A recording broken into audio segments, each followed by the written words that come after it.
ജസ് വേൾഡിൻ്റെ പുതിയൊരു വീഡിയോയിലേക്ക് എല്ലാവർക്കും സ്വാഗതം.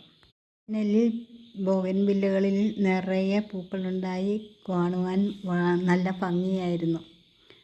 എന്നാൽ മഴയൊക്കെ തുടങ്ങിക്കഴിഞ്ഞപ്പോഴത്തേക്കും ബോഗൻവില്ലകളിൽ പൂക്കളൊക്കെ കുറഞ്ഞു തുടങ്ങി.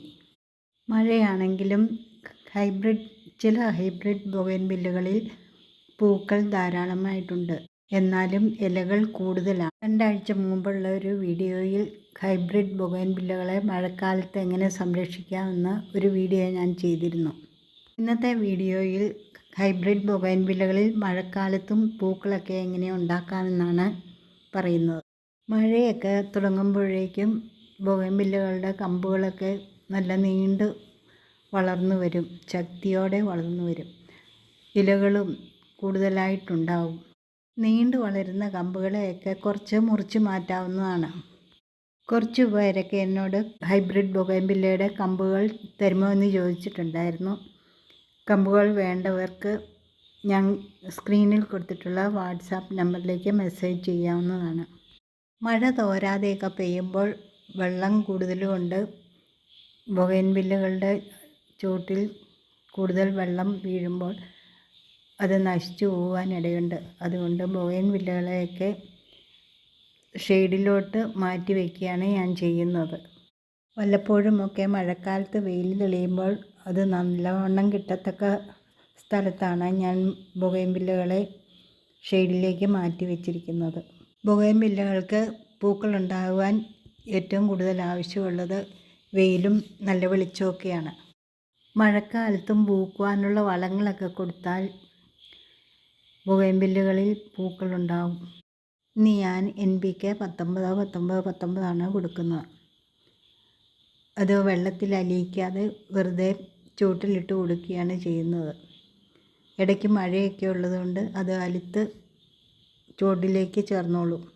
അതുപോലെ എല്ലുപൊടിയും ഇടയ്ക്ക് ചേർത്ത് കൊടുക്കുക. എല്ലുപൊടി ചേർക്കുമ്പോൾ അതിൻ്റെ കൂടെ കുറച്ച് വേപ്പിൻ പിണ്ണാക്കൂടെ ചേർത്ത് കൊടുത്താൽ മണ്ണിൽ നിന്നുള്ള കീടശല്യങ്ങളെ ഒഴിവാക്കാൻ പറ്റും. ഇങ്ങനെയാണ് ഞാൻ ചെടികൾ ഷെയ്ഡിലേക്ക് മാറ്റി വച്ചിട്ടുള്ളത്. ഷെയ്ഡിൽ വയ്ക്കുമ്പോൾ ഇടയ്ക്ക് വെള്ളമൊക്കെ കുറഞ്ഞു പോയാൽ ഒഴിച്ചു കൊടുക്കേണ്ടതും ആവശ്യമാണ്. മഴക്കാലത്ത് ചെടികളിൽ കൂടുതലും ഇലകളാണ് ഉണ്ടാകുന്നത്. അവ നല്ല വലിപ്പത്തിലുള്ള ഇലകളുമായിരിക്കും. അടിഭാഗത്തുള്ള മൂത്ത ഇലകളെയൊക്കെ പറിച്ച് മാറ്റി കളയാവുന്നതാണ്. പൂക്കളുണ്ടാകുവാൻ എളുപ്പവുമാണ്. കുറച്ച് മഴയൊക്കെ പെയ്ത് മഴ മാറി കഴിയുമ്പോൾ ജൂലൈ ഒക്കെ ആകുമ്പോഴേക്കും ചെടികളെ ഹാർഡ് പ്രൂൺ ചെയ്ത് കൊടുക്കാവുന്നതാണ്. മഴക്കാലത്തും ഇടയ്ക്കിടയ്ക്ക് ചെടികളുടെ ചൂട് ഭാഗം ഒന്ന് ഇളക്കി കൊടുക്കുന്നത് നന്നായിരിക്കും.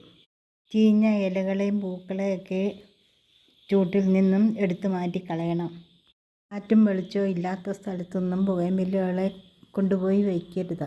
മഴക്കാലത്ത് ബൊഗൈൻവില്ലകളുടെ കമ്പുകളൊക്കെ മുളപ്പിച്ചെടുക്കുവാൻ വളരെ എളുപ്പമാണ്. പ്രൂൺ ചെയ്ത് മാറ്റുന്ന കമ്പുകളൊക്കെ മുളപ്പിക്കുവാൻ ഉപയോഗിക്കാവുന്നതാണ്. നട്ടുവയ്ക്കുന്ന കമ്പുകൾ മഴയും വെയിലും ഒന്നും കൊള്ളുകയില്ലാത്ത ഭാഗത്ത് കൊണ്ടുപോയി വയ്ക്കണം. നല്ല കാറ്റും വെളിച്ചമൊക്കെ കിട്ടുന്ന സ്ഥലത്ത് വെച്ചാലേ ഇവ കിളുത്ത് കിട്ടിയുള്ളൂ. ആവശ്യത്തിന് വെള്ളവും ഒഴിച്ചു കൊടുക്കണം. മഴക്കാലത്ത് ബൊഗൈൻവില്ല ചെടികളെയൊന്നും റിപ്പോർട്ട് ചെയ്യരുത്. ഇങ്ങനെയൊക്കെ ചെയ്താൽ മഴക്കാലത്തും ബൊഗൈൻവില്ലകളിൽ പൂക്കൾ കാണാം. നിങ്ങൾക്ക് ഈ വീഡിയോ ഇഷ്ടമായാൽ ലൈക്ക് ചെയ്യുക, ഷെയർ ചെയ്യുക, കമൻറ്റ് ചെയ്യുക. ആദ്യമായി എൻ്റെ വീഡിയോ കാണുന്നവരാണെങ്കിൽ സബ്സ്ക്രൈബ് ചെയ്ത് സപ്പോർട്ട് ചെയ്യുക. പുതിയൊരു വീഡിയോയുമായി വരും വരെ ബൈ. Thank you.